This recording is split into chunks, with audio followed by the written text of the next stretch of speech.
নমস্কাৰ মৰমৰ ছাত্ৰ ছাত্ৰীসকল, মই আজি তোমালোকৰ বাবে চতুৰ্থ শ্ৰেণীৰ স্পন্দন পাঠ্যপুথিৰ পঞ্চম অধ্যায় ঐতিহ্যৰ পাঠ 1 অতুল্য অসম আলোচনা কৰিবলৈ আগবাঢ়িছোঁ।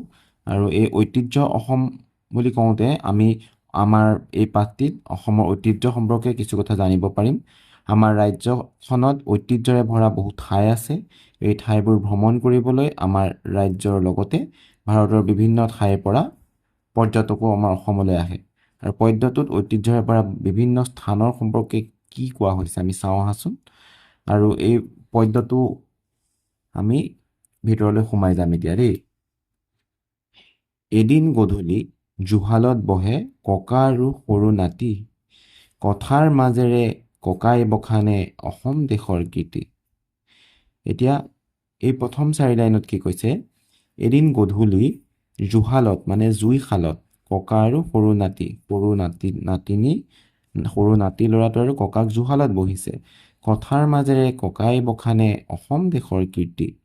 আৰু ককাই আকৌ অসমৰ কীৰ্তিত্ব, অসমৰ ভাল গুণ, অসমৰ ভাল কথাখিনি নাতিনীয়েকক কৈ আছে। ঠিক আছে, বখানে মানে কোৱা। তাৰপিছত কৈছে চোৱা, ভীষ্মক ৰজাৰ কুন্দিল নগৰ পূব দিশে অসমৰ, চৰাইদেউত মৈদাম আছে আহোম ৰাজত্বৰ। এতিয়া কি কৈছে? ককায়ে কৈছে, কি কৈছে? যে ভীষ্মক ৰজাৰ কুন্দিল নগৰ পূব দিশে অসমৰ। এতিয়া ভীষ্মক ৰজাৰ নাম তোমালোকে শুনিছানে? ভীষ্মক ৰজা কি আছিলে? এজন বিদৰ্ভ ৰাজ্যৰ ৰজা আছিলে। তেওঁ শদিয়া বুলি যে আমি কওঁ তিনিচুকীয়াৰ ফালে, সেই শদিয়া অঞ্চলত তেতিয়া তেওঁ বিদৰ্ভ ৰাজ্যখন, এতিয়া বিদৰ্ভ ৰাজ্যখন তাত আছিলে। আৰু সেই সময়ত তেওঁ তাত ৰজা আছিলে। আৰু সেই ৰজা যে আছিলে, তেওঁ সেই জেগাকণৰ নাম কুন্দিল আছিলে, কুন্দিল নগৰ বুলি কোৱা হয়। ঠিক আছে, এতিয়া আমি সেই বহুত বিশেষকৈ ইমান ভিতৰলৈ সোমাই নাযাওঁ। মনত ৰাখিবা যে সেই ভীষ্মক ৰজাৰ কুন্দিল নগৰখন অসমৰ পূব দিশত অৰ্থাৎ শদিয়াত আছে। সেইটো কথা ককাকে কৈছে। চৰাইদেউত মৈদাম আছে আহোম ৰাজত্বৰ। আহোমৰ ৰাজত্বকালৰ, আহোমৰ শাসনকালৰ মৈদামবিলাক কোনবিলাক? যোনবিলাক আমাৰ সেই সময়ত যোনবিলাক ডাঙৰ ডাঙৰ মানুহ বা ৰজা মহাৰজা সমাধিস্থল বুলি আমি জানো। আৰু সেই সমাধিস্থলবিলাক চৰাইদেউত আছে। সেইকাৰণে আমি এতিয়াও কওঁ চৰাইদেউ মৈদাম বুলি কওঁ, হয়নে? আগতে কিন্তু চৰাইদেউখনো শিৱসাগৰ জিলাত আছিলে। এতিয়া চৰাইদেউখন এখন নিজৰ জিলা হ'ল। এতিয়া কৈছে শিৱসাগৰত ৰংঘৰ আছে আৰু কাৰেং দৌল, আজান পীৰৰ দৰগাহত বয় সম্প্ৰীতিৰে ঢল। এতিয়া ক'লে এই 4টা লাইনত আকৌ শিৱসাগৰৰ কথা ক'লে। ঠিক আছে, শিৱসাগৰত ৰংঘৰ আছে। চোৱা, এইটো ৰংঘৰৰ ছবি দি দিছে। তোমালোকে ৰংঘৰ যে শিৱসাগৰত আছে নিশ্চয় জানা, বা হয়তো কিছুমান গৈছাও, নহয় জানো? এতিয়া সেই শিৱসাগৰত ৰংঘৰ আছে, কাৰেংঘৰ আছে, দৌলবিলাক আছে। দৌলবিলাক মানে কি দৌল আছে বাৰু তোমালোকে জানানে? শিৱদৌল, জয়দৌল, দেৱী দৌল, বহুত বিভিন্ন ধৰণৰ দৌল আছে। আৰু আজান পীৰৰ দৰগাহত বয় সম্প্ৰীতিৰে ঢল। আজান পীৰৰ দৰগাহ আছে। আজান পীৰৰ দৰগাহ আকৌ ক'ত আছে? অসমৰ সেই শিৱসাগৰ জিলাতে আছে। শিৱসাগৰ জিলাৰ পৰা 22 কিলোমিটাৰ দূৰত ব্ৰহ্মপুত্ৰ আৰু দিখৌ নদীৰ সংগমস্থলত আছে। মানে ব্ৰহ্মপুত্ৰ আৰু দিখৌ নদীৰ সংগমস্থলত আছে আজান পীৰৰ দৰগাহ। আৰু সেই দৰগাহ আচলতে এটা মছজিদ হয়। ঠিক আছে, মানে সেই মছজিদত কি হয়? অসমৰ হিন্দু মুছলমানৰ সম্প্ৰীতিৰ মানে সকলোৱে মিলি থকা এটা প্ৰতীক সেই আজান পীৰৰ দৰগাহ বা আজান পীৰৰ মছজিদটোত দেখিবলৈ পোৱা যায়। সেইটো কথা ককাকে নাতিনীয়েকক ক'লে। আহোম ৰাজ্যৰ শেষ ৰাজধানী যোৰহাটতেই ৰ'ল, আমাৰ সেনাই নামানিলেও মোগল উভতি গ'ল। এতিয়া কি কৈছে? আহোম ৰাজ্যৰ শেষৰ ৰাজধানীখন আছিলে যোৰহাট, আৰু সেই যোৰহাটতে শেষৰ ৰাজধানী আছিলে। তাৰপিছত আমাৰ সেনাই নামানিলে সেও মোগল উভতি গ'ল। আমাৰ সেনাসকলে সেও নামানিলে, কেতিয়াও মোগলৰ ওচৰত নতশিৰ কৰি পেলাই মোগলৰ কথা শুনি নল'লে। আৰু তাৰপিছত কি ক'লে? মোগলসকলেহে কিন্তু গুচি যাবলগীয়া হ'ল। সেই কথাটোকে ইয়াত কোৱা হৈছে। ইয়াৰ পিছত কি কৈছে চোৱা, সংস্কৃতিৰ পীঠ মাজুলীৰ ৰাস পৃথিৱীতে জনাজাত, মৃৎশিল্প খ্যাত শালমৰা গাঁও আছে জিলিকি তাত। এই 4 লাইনে কি বুজাইছে?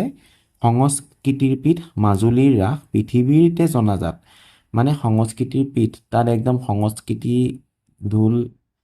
খোল, বা সত্ৰীয়া সংস্কৃতি সকলোবিলাক তাতেই আছে আৰু সেই মাজুলীত ৰাস হয় মাজুলীৰ ৰাস পৃথিৱীয়ে জানে আৰু মাজুলীখনকো পৃথিৱীয়ে জানে বৃহত্তম নদীদ্বীপ হিচাপে পৃথিৱীৰ ভিতৰতে বৃহত্তম হয়নে আৰু মৃৎশিল্প খ্যাত শালমৰা গাঁও আছে জিলিকি তাত মৃৎশিল্প মানে মাটিৰে পৰা বনোৱা মুখা বিভিন্ন ধৰণৰ মাটিৰে বনোৱা বস্তু সেই শালমৰা গাঁও বুলি এখন গাঁৱতে আছে আৰু সেইখন জিলিকি থাকে ঢকুৱাখানাৰ মুগা ফাট বিহু নৰোৱা বাসুদেৱ থান লেটেকু পুখুৰী মাধৱদেৱৰ আৱিৰ্ভাৱৰ স্থান ঢকুৱাখানাৰ মুগা ফাট বিহু আৰু নৰোৱা বাসুদেৱ থান বুলি এখন থান আছে জনাজাত ককাকে নাতিনীয়েকক থিয়া কৈ আছে লেটেকু পুখুৰী মাধৱদেৱৰ আৱিৰ্ভাৱৰ স্থান আৰু লেটেকু পুখুৰীতে মাধৱদেৱৰ জন্ম হৈছিলে আৱিৰ্ভাৱ হৈছিলে হয়নে এতিয়া ইয়াৰ পিছৰ চাইলত কি কৈছে চোৱা শোণিতপুৰত আছে অগ্নিগড় বানৰ গৰিমা গাই আমাৰ গৌৰৱ কাজিৰঙাখন বিশ্ব ঐতিহ্যৰ ঠাই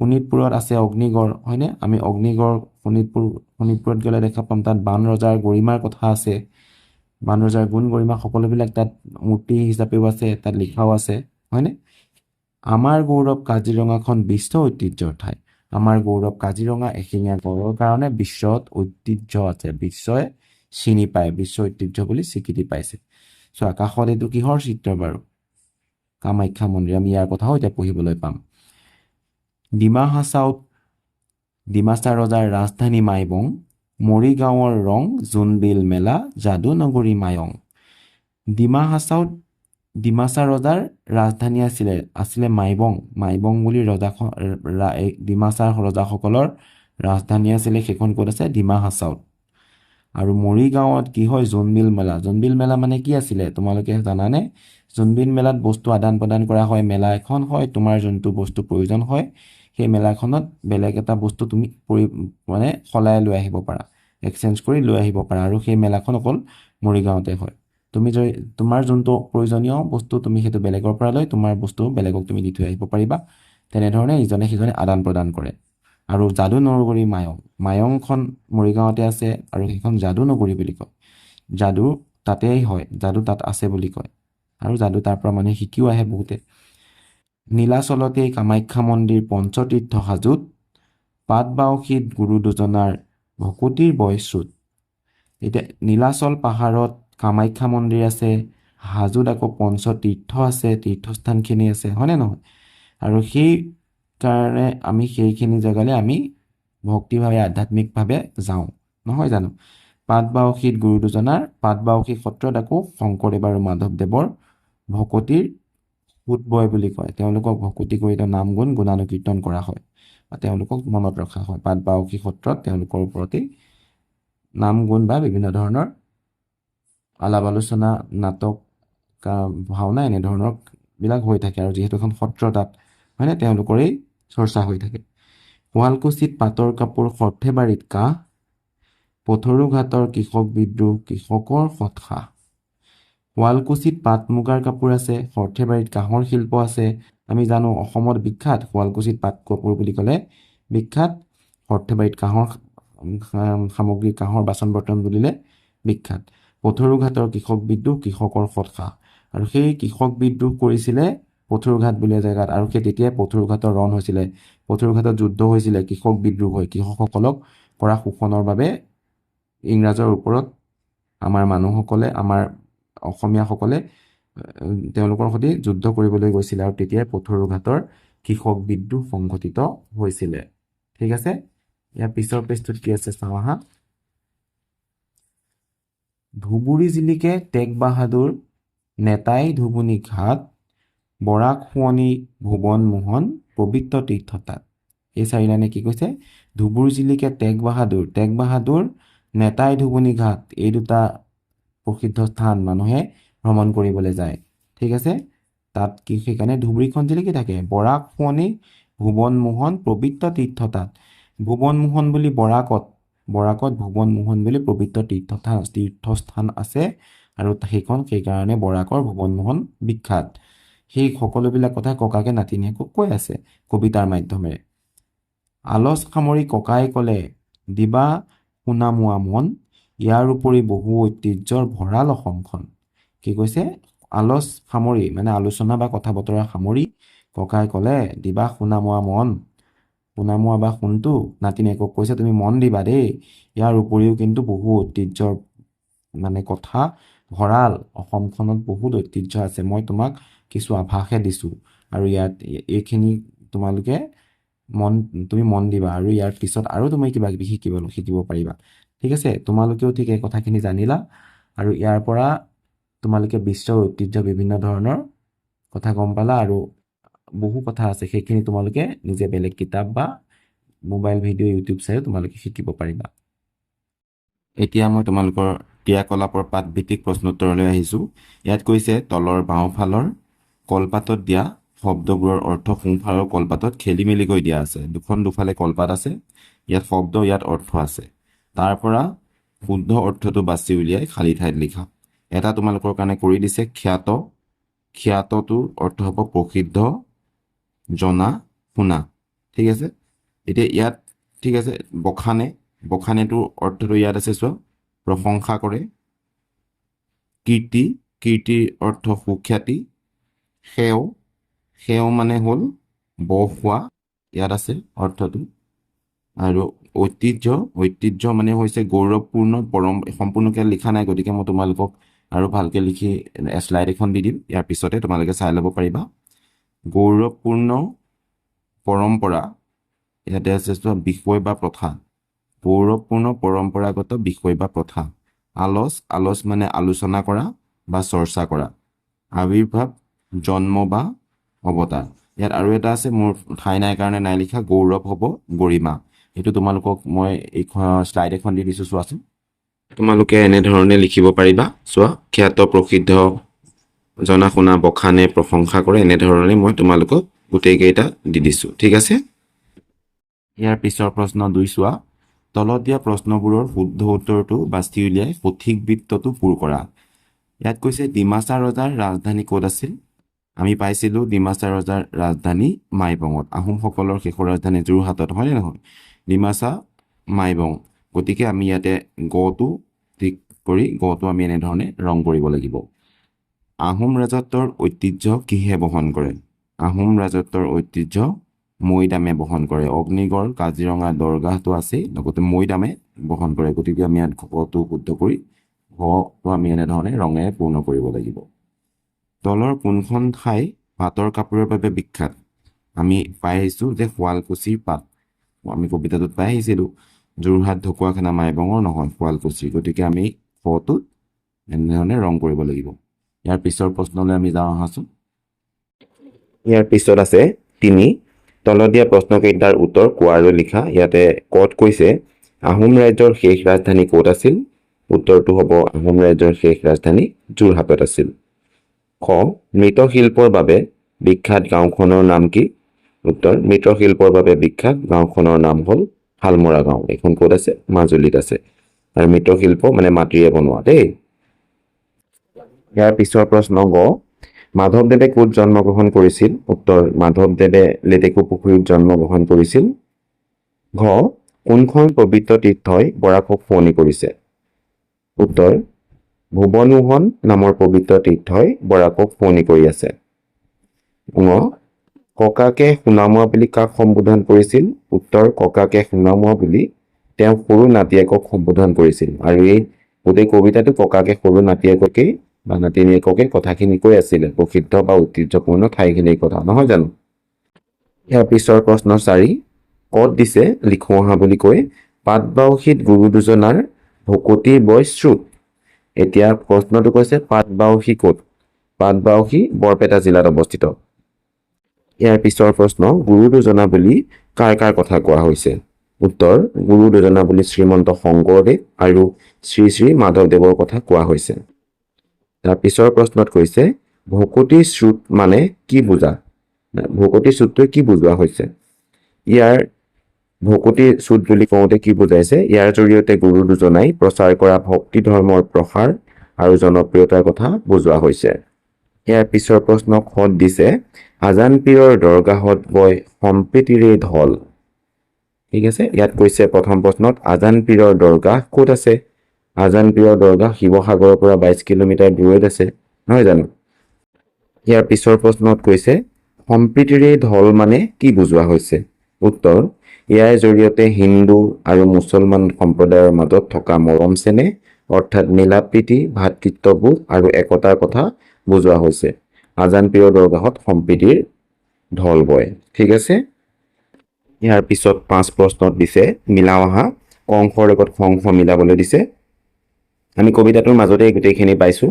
ভীষ্মক ৰজা কুন্দিল নগৰ সংসৰ লগত আমি মিলাইছোঁ। তেনেধৰণে আজান পীৰৰ দৰগাহ শিৱসাগৰ, মৈদাম চৰাইদেউ, ফাট বিহু ঢকুৱাখানাৰ কথা কৈছিলে, যাদুনগৰী মায়ং মৰিগাঁৱৰ, কৃষক বিদ্ৰোহ পথৰুঘাটত হৈছিলে, সেইকাৰণে আমি পথৰুঘাটৰ লগত মিলালোঁ। টেগ বাহাদুৰ ধুবুৰীত আছে। ঠিক আছে, এনেধৰণে আমি কংসৰ লগত সংস মিলাব লাগিব। ইয়াৰ পিছৰ প্ৰশ্ন 6ত কৈছে পদ্যটোত থকা ঠাইৰ নাম তলৰ শব্দজালত বিচাৰি ঘেৰ দি অহা। এতিয়া চোৱা, প্ৰথমতে আমি যদি পথালিকৈ চাওঁ, নীলা ৰঙেৰে দেখুৱাইছোঁ চৰাইদেউ, লেটেকু পুখুৰী, মাজুলী, শালমৰা, ধুবুৰী আৰু শেষত আছে শুৱালকুছি। শুৱালকুছিটো তোমালোকৰ কাৰণে কৰি দিয়া আছিলে। ঠিক আছে, ইয়াৰ পিছত আমি চিধাকৈ উলম্বকে যদি চাওঁ, ৰঙা কলমেৰে কৰি দিছোঁ ঢকুৱাখানা বাওঁ দিশৰ পৰা, তাৰপিছত পাইছোঁ হাজো, কুন্দিল আৰু পাটবাউসী। ঠিক আছে, এনেধৰণে তোমালোকে ঠাইৰ নাম বিচাৰি উলিয়াব পাৰিবা। এতিয়া আমি ভাষা অধ্যয়নতনো কি আছে চাওঁ আহাচোন। 7 কত কৈছে তলত দিয়া বাক্য দুটালৈ মন কৰা। ইয়াত দুটা বাক্য দিছে চোৱা, যে এদিনাখন গধূলি ককা জুহালত বহি আছিল। আকৌ কৈছে এদিনাখন গধূলি নাতি জুহালত বহি আছিল। এতিয়া দুজনেই জুহালত বহি আছে, দুটা বাক্যত কৈছে হয়নে। আমি এই বাক্য দুটা কি কৈছে চোৱা, ওপৰৰ বাক্য দুটা আমি তলত দিয়া ধৰণে লিখিব পাৰোঁ বুলি কৈছে লগ লগাই। এদিনাখন গধূলি ককা আৰু নাতি জুহালত বহি আছিলে। এই আৰু শব্দটো ব্যৱহাৰ কৰিছোঁ, ককা আৰু নাতি বুলি কৈছোঁ। দুবাৰ দুটা বাক্য কোৱাতকৈ আমি এবাৰেই কৈছোঁ, হয় নহয়। ওপৰৰ বাক্য দুটাক আৰু শব্দৰ জৰিয়তে লগ লগাই এটা বাক্য কৰা হৈছে। এইদৰে তলত দিয়া বাক্যকেইটা চোৱা। ভাইটি আজি বজাৰলৈ যাব, মই আজি বজাৰলৈ যাম।